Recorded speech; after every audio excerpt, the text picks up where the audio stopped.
오늘 본문은 예수님께서 첫 제자들을 부르시는 장면을 기록하고 있습니다. 첫 제자들은 모두 5명이었습니다. 어떻게 만났는지 살펴보도록 하겠습니다.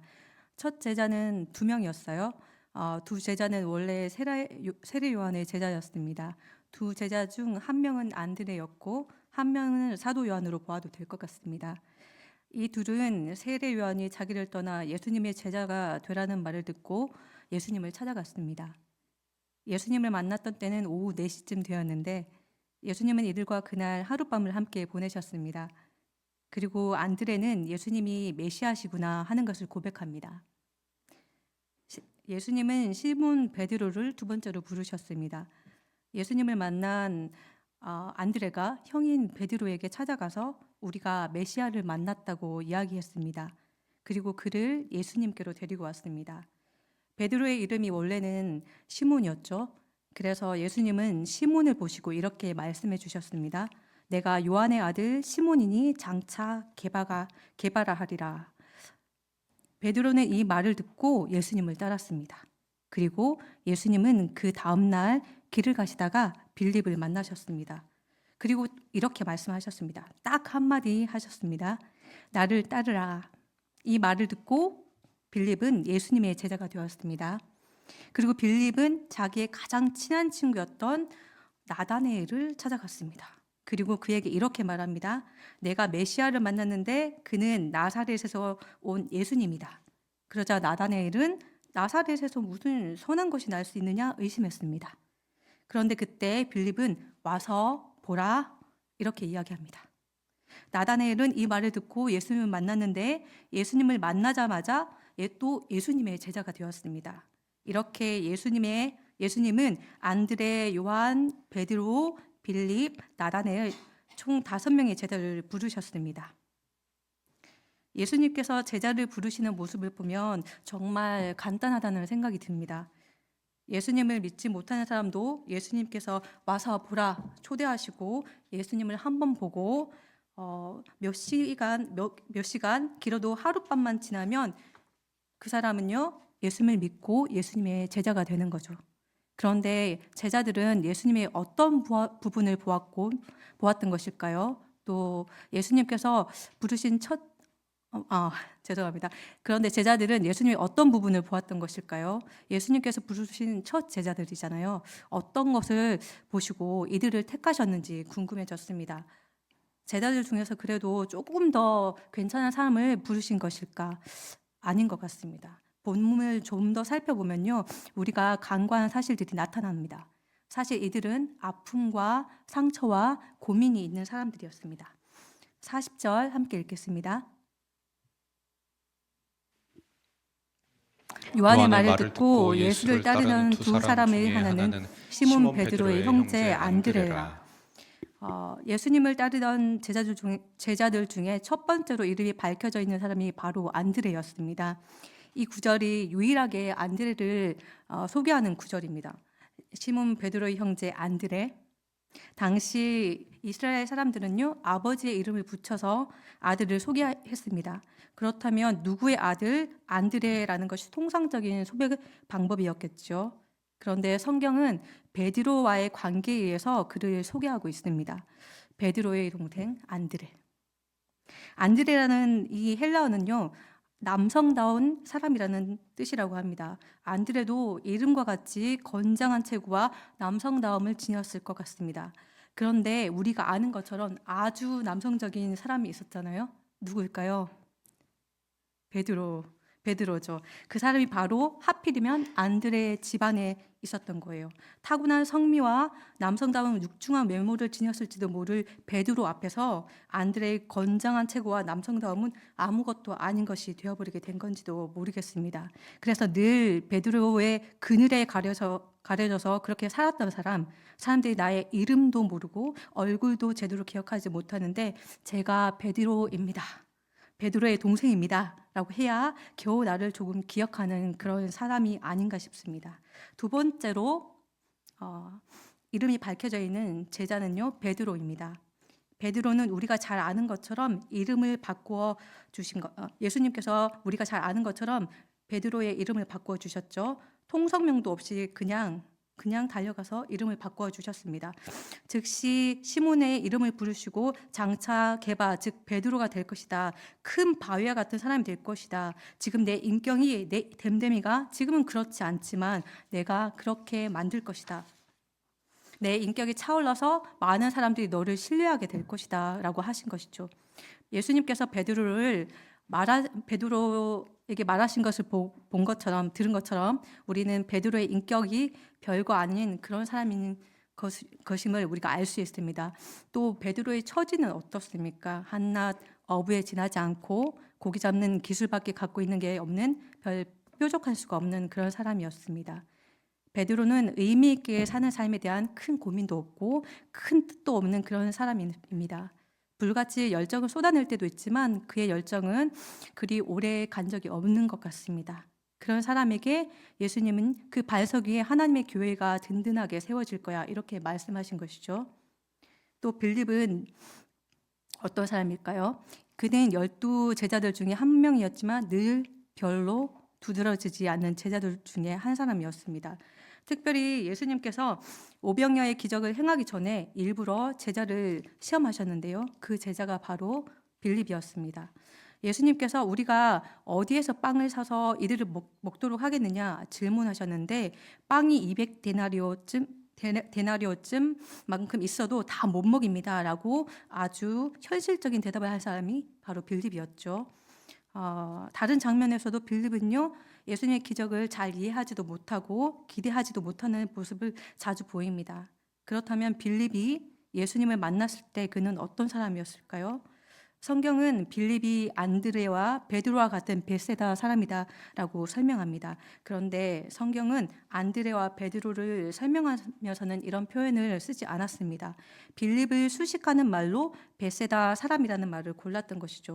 그렇다면 벳세다는 어떤 곳입니까? 예수님에 대해서 좀처럼 믿지 못하고 온 마을이 예수님에 대해 거부감을 드러냈던 곳이었습니다. 베세다 사람들은요 너무 완고해서 예수님께서 위대한 기적을 일으키고 하늘의 권능을 행하셔도 회개하지 않았습니다. 그래서 예수님께서는요 이 베세다에 재앙을 명하시기도 했습니다. 그런 동네 분위기 속에서 빌립은 살았던 것이죠. 그래서인지 빌립은 늘 현실에 충실하고 정확하고 객관적인 답만을 합니다. 그런 배경 속에서 예수를 믿고 따른 것만으로도 참으로 훌륭한 믿음인 것 같습니다. 가족들과 사랑하는 사람들에게 등을 돌리는 것이 쉬울 리가 있겠습니까? 마음도 힘들고 따돌림과 비난도 각오해야 하는 일입니다. 그런데 이것이 이 사람의 어려움이었는지 모르겠습니다.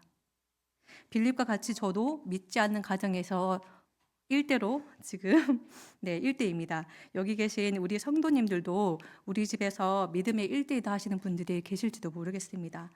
이분들은요 1대, 2대, 3대, 4대 신앙의 유산을 가지고 계신 분들과 다릅니다. 뒤따라갈 발자국이 없어서 신앙의 황무지를 가야 하거든요. 그런 사람의 삶은 고단한 법입니다. 우리 또 나다네일은 어떤 사람이었을까요? 우리 49절을 함께 읽겠습니다. 나다나엘이 대답하되 랍비여 당신은 하나님의 아들이시요 당신은 이스라엘의 임금이로소이다. 아멘. 나다나엘은 날마다 무화과 나무 아래에서 이스라엘 동족들의 처지를 걱정하던 사람이었습니다. 그는 로마 제국의 압제하에서요 자기 민족이 당하는 그 고통과 슬픔을 늘 생각하는 사람이었죠.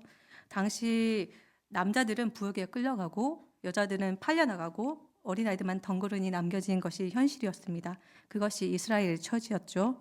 나다네일은 이런 현실 속에서 도대체 우리 민족의 왕은 언제쯤 오시나, 우리의 민족의 미래를 늘 걱정하고 평화의 왕으로 오실 왕을 기다리고 있었습니다.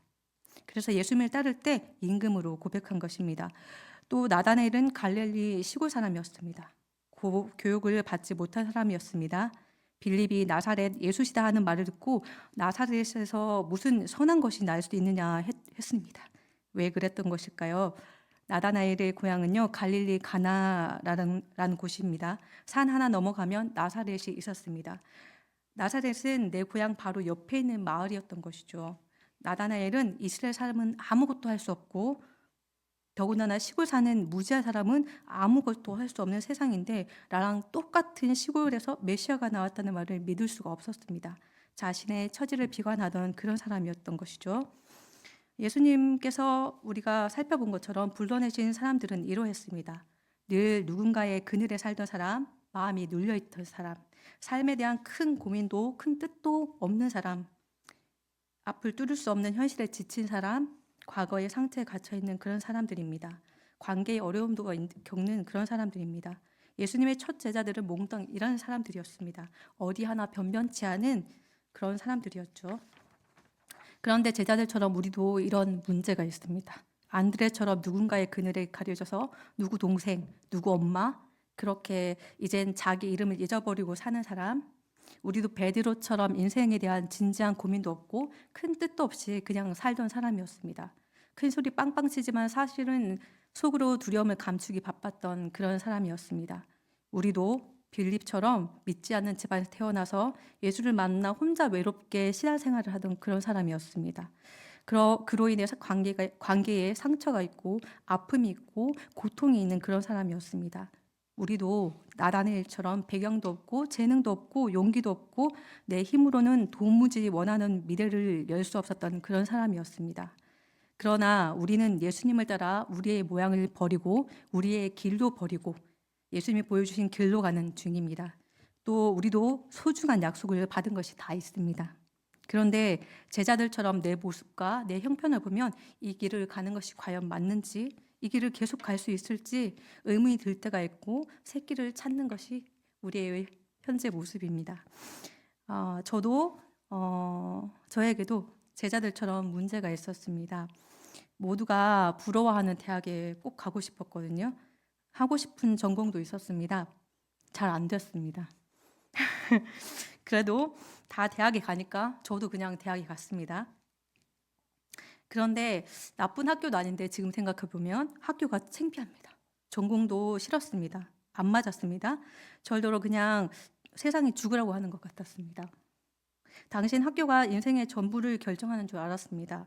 그러다 정말 이번 생은 아무런 희망이 없다. 그냥 죽어버리자라고 하면서 살았습니다. 이 사실은 사실 부모님도 모르고 같이 살았던 언니도 모릅니다. 혼자 끙끙댔던 거죠. 그러다가 하급직 공무원으로 무덤 같은 인생을 살았습니다. 부모님께 죄송해서 아무데나 들어가서 취직은 했습니다. 그런데 공무원이 된 것도 창피했습니다. 그렇게 내 인생에 이제 밑바닥을 치는구나 생각했을 때 이게 무덤이다 생각이 들었을 때 그때 하나님의 은혜로요 제가 회심을 하게 됩니다.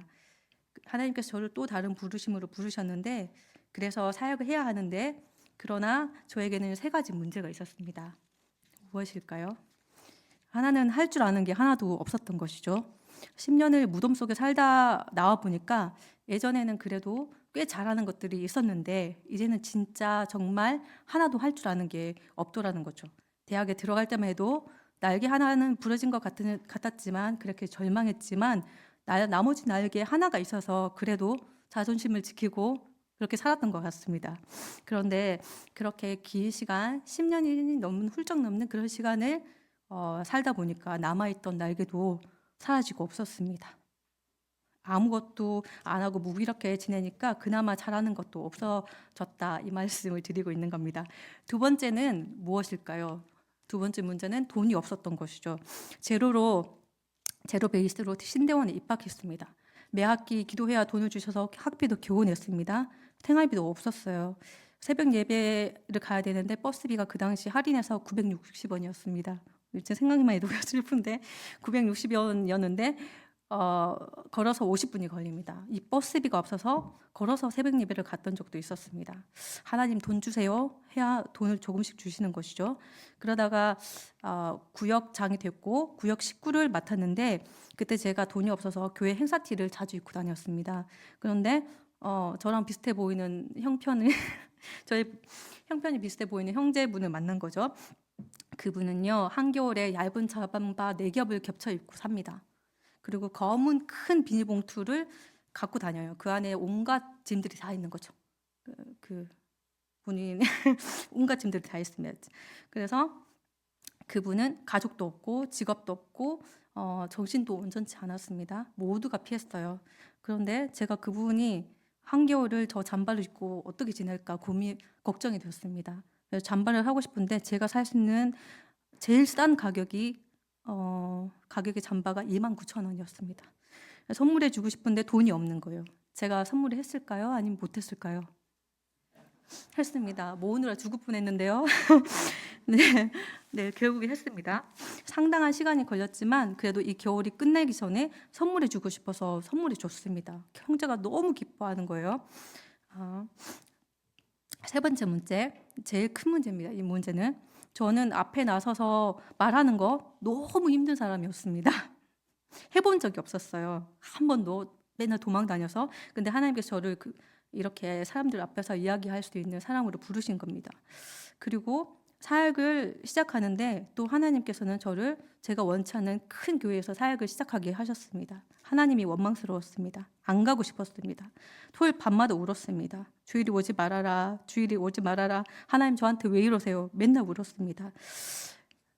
근데 하나님께서는요, 저를 잘 아시는 분이셨죠. 하나님은요, 제가 두려워할 걸 아시고 그 교회는 150명, 200명이 그 학생 인원이었는데 한 부서에 저를 40-50명쯤 되는 부서에 보내셨습니다. 시작하는 부서.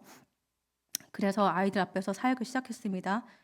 그래도 4-5년쯤 맨날 울고 나니까 훈련이 조금 되었는지 그때는 하나님께서 100명, 200명 앞에 세우시는 교회로 저를 옮기셨습니다.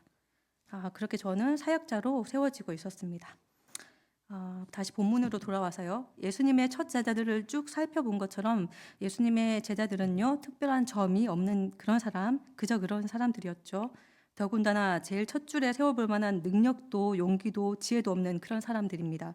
그런데 그들은 모두 예수님의 무엇을 보고 예수님의 제자가 되겠다고 망설임도 없이 나설 수 있었던 것일까요?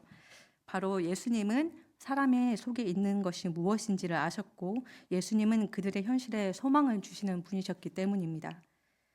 예수님은 한두 마디밖에 이야기하지 않으셨지만 마음속에 있는 것을 딱 끄집어내서 그런 이야기를 하시는 분이셨습니다. 이전이나 나중일지라도 결코 드러낼 수 없고 아무에게도 들키고 싶지 않은 그 무엇을, 그 마음을 제자들은요, 예수님에게만 들켜버린 것이죠.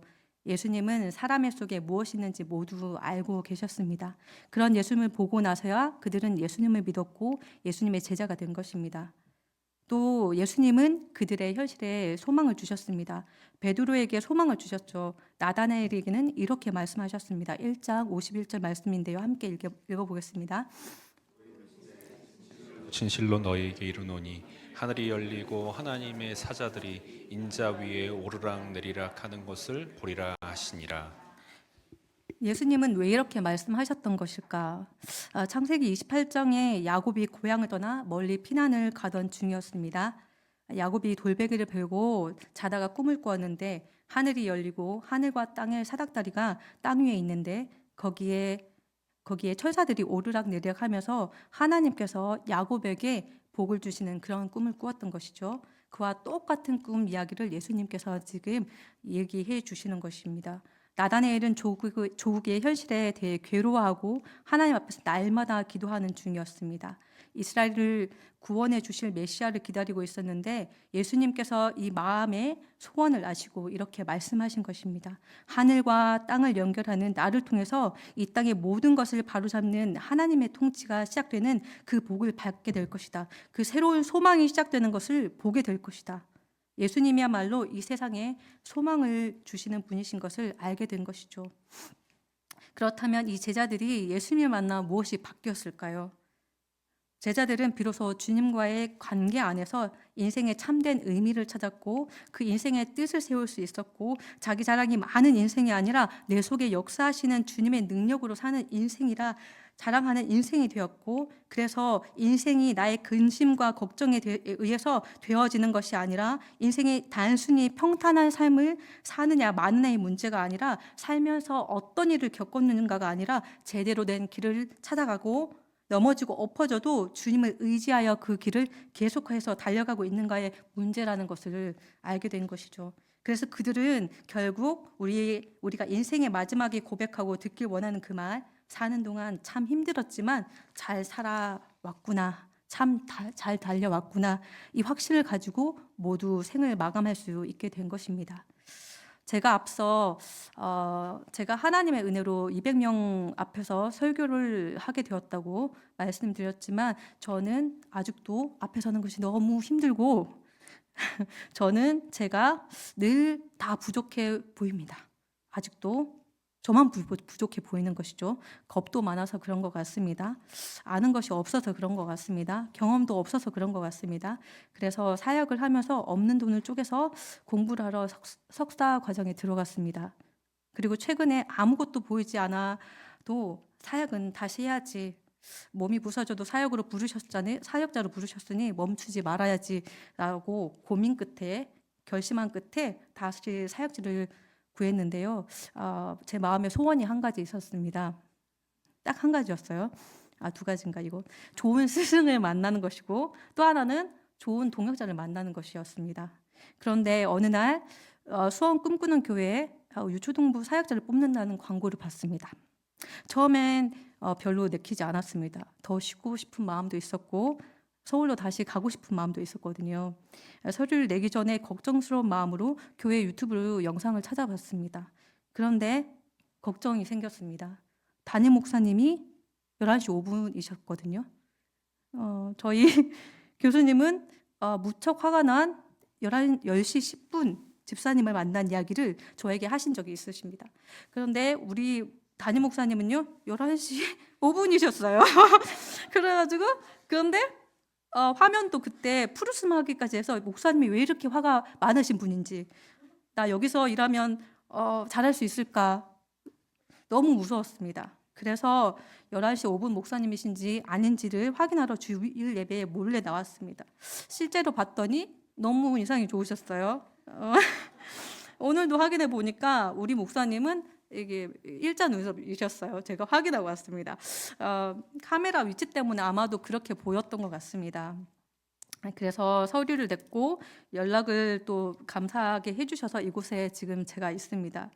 하나님께서는 부족한 저에게 앞길이 보이지 않아요 외치던 저에게 저를 위해 길을 보여주시고 계속 갈 수 있도록 인도해 주신 것이죠. 유년부 설교만 하던 저를 이제는 수요 예배를 통해서 여러 성도님들 앞에서 하나님의 말씀을 전할 수 있도록 하나님께서 기회를 주시고 성장하도록 훈련시키고 계시는 것을 저는 믿습니다. 제 마음속에 무엇이 있는지 정확히 아시고 소망을 품을 수 없는 현실 속에서 계속해서 소망을 품도록 하셔서 이 길을 계속해서 걸어가고 성장할 수 있도록 하시는 것이죠. 그래서 저는 여전히 앞에 서는 것이 부끄럽고 부담스럽지만 여기서도 하나님의 말씀을 전하고 있으며 앞으로도 포기하지 않기로 또 다짐해 봅니다. 저는 그렇게 주님이 보여주신 길을 그렇게 걸어가고 있습니다. 하나님은 저와 같이 평생 남들 앞에서 서본 적이 없던 사람 앞에 서면 손 떨리고 백지가 되는 그런 사람을 쓰시고요. 저 같은 사람을 쓰십니다.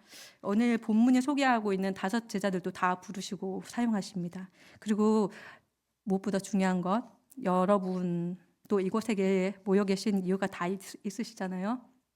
우리들 모두 제자들처럼 우리도 우리 속에 무엇이 있는지 다 아시는 주님, 우리 영혼의 필요를 아시는 주님을 만나서 우리의 현실에 소망을 주시는 주님을 만났기 때문에 이곳에 다 모여 계신 것이죠. 그리고 인생의 방향을 바꿔서 선택한 이 옳은 길을, 주님의 길을 계속 가기 위해서 여기 계시는 것입니다. 최근에 제가 우연히 교수님과 이야기를 나누게 되었습니다. 교수님이 뜬금없이 이렇게 물으셨습니다. 전도사님, 요즘은 하나님이 무슨 공부를 한 사람들을 제자로 부르실까요? 제가 잠깐 생각했습니다. AI 시대니까 공학도를 많이 부르시나, 가방끈이 긴 사람들을 하나님께서 더 많이 부르시나 잠시 생각했습니다. 그런데 교수님께서 바로 대답해 주셨어요. 들어오는 학생들의 퍼센테이지를 보니까 문과생, 이과생 비율이 똑같습니다. 어떤 사람이 꼭 더 필요하고 맞는 게 아닌가 봅니다. 똑같이 부르시더라고요. 이렇게 말씀해 주시는 것이죠. 첫 제자들처럼 오늘도 문제가 있고 한계에 부딪힌 모든 사람들을 하나님께서 부르십니다.